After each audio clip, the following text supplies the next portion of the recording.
हमारा विषय बहुत ही विशेष है और आप सभी के लिए यह जानना बहुत ज़्यादा ज़रूरी है कि जो सुप्रीम कोर्ट का ऐतिहासिक फैसला अभी दिया गया है वो क्या है।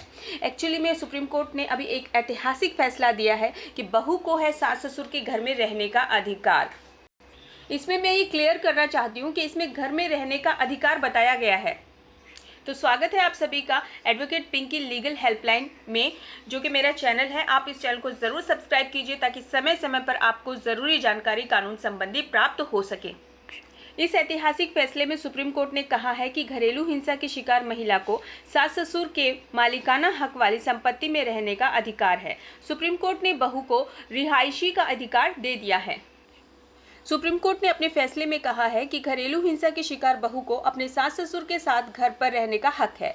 जस्टिस अशोक भूषण, आर सुभाष रेड्डी और मुकेश कुमार शाह की बेंच ने अपने ऐतिहासिक फैसले में कहा कि घरेलू हिंसा कानून के तहत बहू को अपने पति के माता पिता के घर या संपत्ति में रहने का अधिकार है। एक ऐतिहासिक फैसले में सुप्रीम कोर्ट ने कहा कि घरेलू हिंसा की शिकार महिला को सास ससुर के मालिकाना हक वाली संपत्ति में रहने का अधिकार है।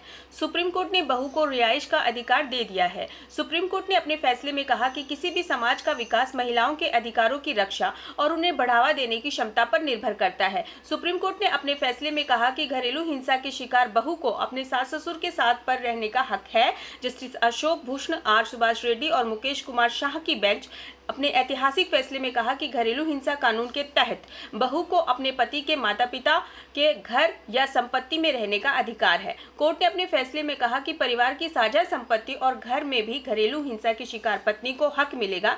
3 जजों की बेंच ने शेयर्ड हाउस होल्ड साझा घर की परिभाषा की व्याख्या करते हुए कहा कि घरेलू हिंसा कानून के अनुच्छेद 2(s) के तहत साझा घर की परिभाषा सिर्फ यही नहीं कि वह घर या संयुक्त परिवार का हो जिसमें पति भी एक सदस्य है या जिसमें पीड़ित महिला के पति का हिस्सा है।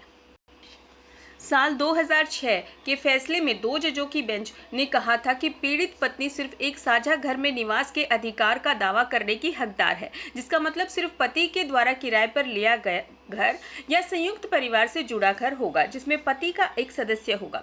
आपको पता है, सुप्रीम कोर्ट का ताज़ा फैसला उस याचिका पर आया जिसमें एक महिला के ससुर ने हाई कोर्ट के फैसले को चुनौती दी थी। दिल्ली हाई कोर्ट ने बहू के पक्ष में फैसला सुनाया था और कहा था भले ही बहू तलाक की प्रक्रिया में हो, उसे ससुराल में निवास करने का अधिकार है। ससुर ने अपनी दलील में कहा था कि बेटे का घर में कोई हिस्सा नहीं है क्योंकि उन्होंने खुद संपत्ति अर्जित की है। महिला ने अपने पति पर घरेलू हिंसा का आरोप लगाया था और तलाक की प्रक्रिया जारी है। सुप्रीम कोर्ट ने यह भी कहा कि देश में घरेलू हिंसा बड़े पैमाने पर जारी है और हर रोज कई महिलाएं किसी न किसी रूप में हिंसा का सामना करती हैं। कोर्ट ने कहा कि महिलाएं हर समय हर अवस्था में समझौता करती हैं, चाहे वो माँ हो, बहन हो, पत्नी हो, हर अवस्था में उसको समझौता करना पड़ता है। कोर्ट ने कहा कि एक महिला पति के रिश्तेदारों के घर पर भी रहने की मांग कर सकती है जहां वह अपने घरेलू संबंधों के कारण कुछ समय के लिए रह चुकी हो। तो ये था कोर्ट का ऐतिहासिक फैसला, जिसमें से के सुप्रीम कोर्ट के द्वारा दिया गया ऐतिहासिक फैसला है जिसमें पत्नी का एक ससुर की संपत्ति में अधिकार है। यहाँ पर मैं फिर से बता दूँ, ये रहने का अधिकार मैं बता रही हूँ आपको बार बार। तो महिलाओं को सुरक्षित हर जगह रखा जाए तो कोर्ट और हमारा न्यायाधीश, हमारा न्याय प्रणाली पूरी तरह से ये कोशिश कर रही है। महिलाओं से भी मेरा अनुरोध है कि वह अपने अधिकारों का सही तरीके से उपयोग करें। कई कानून ऐसे हैं जो कि बहुत सही हैं लेकिन उनका गलत उपयोग भी किया जाता है, तो ऐसा कोई ना करे। अपने अधिकारों का, कानून का सही तरह से उपयोग करें और उनका सही तरह से फ़ायदा भी उठाए, क्योंकि ये कानून आपके लिए है, आपकी सुरक्षा के लिए है। आपके सहयोग की हमें बहुत आवश्यकता है। हमारे साथ इसी तरह से जुड़े रहिए। Thanks for watching.